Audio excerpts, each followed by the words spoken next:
چکالی کرتے ہوئے یہ جانور تو نظر نہیں آئے جن کے فیملی سسٹم اتنے گندے ہو چکے ہیں ان قریب وہاں ماں اور بہن بیٹی کا تقدس پامال ہونے والا ہے. ان کے ہاں پھوپھی اور خالہ کے مقدس رشتے تباہ ہو چکے. کلبوں میں جا کر جو ان کی زندگی ہے وہ نہیں بتایا. سب سے زیادہ خودکشیاں وہاں ہو رہی ہیں, سب سے زیادہ پاگل خانے وہاں پر ہیں. یہاں تو آج بھی فیملی سسٹم پر تقدس پامال نہیں ہوا. آج بھی لوگ ماں کے قدموں سے جنت تلاش کرتے ہیں. آج بھی باپ کو اپنے ساتھ کا صاحبان سمجھتے ہیں. آج بھی بہنوں اور بیٹیوں کو اپنے جگر کا ٹکڑا سمجھتے ہیں. 4 دن یورپ سے ہو کر آئے, آ کر کہنے لگے کہ کیا بات ہے. علامہ اقبال کہتے ہیں خیرہ نہ کر سکا مجھے جلوہ دانش فرنگ, سرما تھا میری آنکھ میں خاک مدینہ نجف. کہتا میں بھی یورپ رہ کے آیا ہوں, مجھے یورپ کی چٹی چمڑیاں متاثر نہیں کر سکی, اس لیے کہ میری آنکھوں میں جو سرما لگا تھا وہ روضہ رسول کی خاک کا تھا. جن کی آنکھوں میں روضہ رسول کا سرما نہیں لگا وہ یورپ کی بات کرتا ہے. تمہیں نہیں معلوم کہتے کہ ان میں وہ ہم سے اچھے ہیں. وہ کیسے اچھے ہو سکتے ہیں. قرآن 14واں سپارہ پہلی آیت فرمایا ربما یود الذین کفروا لو کانوا مسلمین. فرمایا کافر اپنے قیامت کے روز حسرت کرے گا کہ کاش میں مسلمان ہوتا. تم نے دنیا کی لا یغرنک تقلب الذین کفروا فی البلاد. فرمایا کافروں کے یہ ہلے گلے کرنا, ان کی چکا چوند, ان کا حسن و جمال, فرمایا یہ دیکھ کر مسلمان تو گمراہ مت ہو. یا ایھا الانسان ما غرک بربک الکریم. اے انسان تجھے تیرے کریم رب سے دور کس نے کیا, تجھے غافل کس نے کیا. ایک کافر تھے, اسلحہ بھی تھا, مگر 313 میں ان کو ناپے چنے چبا دیے تھے. وہ ایمان لے کے آئے, وہ ایمان کدھر گیا. یہ جاتے ہیں ادھر جا کر جی ٹھیک ہے ہم آپ کے لیے آم لے کے آئے, یہ ویڈیو موجود ہے, ہم آپ کے لیے آم لے کر آئے, اگر آپ ہمیں قرضہ دے دیں کھڑے کیسے کریں. یہ کون سی بات ہے. جتنے بھی لوگ ریٹائر ہوتے ہیں پاکستان سے کہاں جاتے ہیں. آنکھیں تو تھوڑی سی کھولے نا, تکلیف تو نہیں ہوئی. بات ان کی ہو رہی ہے تو آپ پریشان ہو رہے ہیں. شیر بنے, شیر کمینہ نہیں ہوتا. شیر کی یہ صفت ہوتی ہے, شیر کمینہ نہیں ہوتا. بتائیں شیر کمینہ ہوتا ہے؟ میری مسجد والے میرے ساتھ بھی آئے ہوئے, ان سے پوچھ لیں کبھی کوئی ڈر کے بات کی. میں یہ جرأت اور بہادری ماں کے دودھ سے ملتی ہے. میری ماں نے ساری زندگی کبھی تہجد نہ چھوڑی, ہے جتنی ان پڑھ تھی مگر وہ تہجد اور شب زندہ دار تھی. آج 10 سال گزرنے کے بعد ان کے وصال کے ایک دن بھی ایسا ناغہ نہیں پڑا کہ کبھی دن سورج تو چڑھا ہو اور میں ان کے قبر شریف کے اوپر حاضری نہ دی ہو. یہ ان کی نیکی ہے. یہ جرأت اور بہادری ماں سے آتی ہے. اقبال کہتا ہے سیرت فرزند آزمہات جوہر صدق و صفا ضمہات. وہ کہتا ہے مائیں اچھی ہوں تو بیٹے حسین پیدا ہو ہی جاتے ہیں. مائیں اچھی ہوں تو بیٹے غوث اعظم پیدا ہوتے ہیں. مائیں اچھے ہوں, مائیں اگر اچھی ہو جائیں پاپا فرید الدین مسعود گندے شکر بنتے ہیں. اگر مائیں گندی ہو جائیں تو پتر پھر مرزا جیلوی بنتا ہے یا مرزا قادیانی بنتا ہے. یہ گندے پیدا ہوتے ہیں. کاٹ کر کیوں بنا رہے ہیں. مرزا جیلوی کے متعلق میں کفر کا فتویٰ دے چکا, میں اس کو کہہ چکا ہوں اور میں اپنے لفظوں پر مرتے دم تک قائم رہوں گا انشاءاللہ. میں اس کو مسلمان نہیں سمجھتا. میری ویڈیو ریکارڈ کوئی کر بھی لے, مجھے اس سے غرض نہیں. میں رسول اللہ کا بندہ ہوں, دنیا کا بندہ نہیں ہوں. جو شریعت پڑھی ہے, جو شریعت دیکھی ہے, جو استادوں سے فیض پایا ہے, اس کی روشنی میں فیصلہ کیا, اس میں فیصلہ کیا ہے. اور انہیں پتہ ہی کوئی نہیں کہ وہ بارگاہ کون سی ادب کا ہے زمین زیر آسمان. از عرش نازک تر نفس گم کردہ می آئے جنید و با یزید اینجا. حضور کی بارگاہ تو وہ ہے جہاں جنید اور بایزید آئیں تو وہ بھی سانس روک کے آیا کرتے ہیں. پتہ نہیں حضور کی بارگاہ کون سی ہے؟ ہم تو داتا صاحب کے روزے پر جا کر خاموش رہتے ہیں. بات یہاں سے چلی تھی الذین یتخذون الکافرین اولیاء من دون المؤمنین. 5واں سپارہ فرمایا منافق کی پہچان یہ ہے کہ مسلمانوں کو چھوڑتا کہاں جاتا ہے؟ کافروں کے پاس. بولیے الذین وہ جو یتخذون جو بنا لیتے ہیں یتخذون الکافرین وہ کافروں کو بنا لیتے ہیں کیا؟ اولیاء دوست بناتے ہیں من دون المؤمنین مومنوں کو چھوڑتے ہیں اور کیا بناتے ہیں؟ دوست کیوں بناتے ہیں؟ یہ سعودی عرب والے سمجھتے ہیں کہ ہماری ان کے ساتھ کوئی معیشت کا چکر ہے تو ہم آواز بلند نہ کریں. جب یہ آیت اتری تھی یا ایھا الذین آمنوا انما المشرکون نجس فلا یقربوا المسجد الحرام بعد عامهم ھذا وان خفتم عیلا فسوف یغنیکم اللہ من فضلہ ان شاء. حضرت ابو بکر صدیق پہلے گئے ہوئے تھے, پیچھے حضرت علی کو سرکار نے سورہ توبہ کی 24 آیتیں دے کر بھیجا. فرمایا علی خطبۃ الحجۃ الوداع, یہ خطبے جب حج کا خطبہ ہوگا تو یہ پڑھ کر سنا دینا. جب حج ختم ہوا تو حضرت علی المرتضیٰ کھڑے ہو گئے, کہنے لگے سنو میں رسول اللہ کی طرف سے یہ پیغام لے کر آیا. اس وقت مشرک آ کر تو مکے میں بازار لگاتے تھے, منڈیاں لگاتے تھے, خریداری کرتے تھے.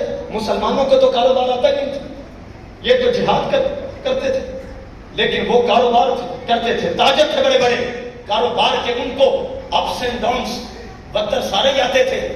حضرت علی جب اس آیت پر پہنچے انما المشرکون نجس, ایمان والو سن لو مشرک ناپاک ہے. تو جو آئے تھے وہ سارے مشرک ہی تھے. جنہوں نے دکانیں سجائی تھی وہ کون تھے؟ مشرک. نجس فلا یقربوا المسجد الحرام بعد عامهم ھذا. فرمایا آج کے بعد مشرک یہاں نہ آئے, مکہ سے دفع ہو جائے. اچھا اب صحابہ کرام غالب تھے, دین غالب ہو چکا تھا. حضرت ابو بکر صدیق کی قیادت میں لوگوں نے حج ادا کیا, پیچھے حضرت علی کو بھیجا گیا. تو جب حضرت علی نے کہا نا اپنا اپنا بستر بوری اٹھاؤ, تو یاد ہے مشرک کیا کہتے تھے؟ جو دھمکی آج IMF دیتا ہے نا ان کو تو ان کی شلواریں گیلی ہو جاتی ہیں, لیکن اس وقت بھی جو IMF تھا اس کے سامنے آج کے ہجڑے نہیں تھے, اس وقت مصطفیٰ کے صحابہ کرام تھے. تو وہ جب اپنے سارا وہ کیا بوری کا بستر تھا اپنی دکانیں سمیٹ رہے تھے, تو حضرت علی کو کہنے لگے علی مانتے ہیں تمہارے نبی نے بڑے بڑے اچھے فیصلے کیے, مگر ہمیں نہیں لگتا کہ یہ فیصلہ کوئی اچھا کیا ہے, کیونکہ تمہیں تو کاروبار ہی نہیں آتا, تاجر تو ہم ہیں, خرید و فروخت تو ہم کر سکتے ہیں, تم تو جذبہ جہاد سے معمول ہو, تم تو نہیں کاروبار کر سکتے. اگر ہم چلے گئے مکہ چھوڑ کر تو کھاؤ گے کہاں سے؟ وہ تو نہیں ڈرے, وہ نہیں ڈرے. اللہ نے جب صحابہ کرام کے دل کو بنایا تو ان سے پاکیزہ دل کسی کے نہیں تھے. انہوں نے کہا ہمیں یہ نہیں پتا کہ کھائیں گے کہاں سے, مگر یہ وعدہ ہمارے لاکھوں رسول نے کیا ہے, تم نکلو یہاں سے. جنہوں نے حکم دیا ہے وہ ہمارے وارث بھی ہیں. سبحان اللہ,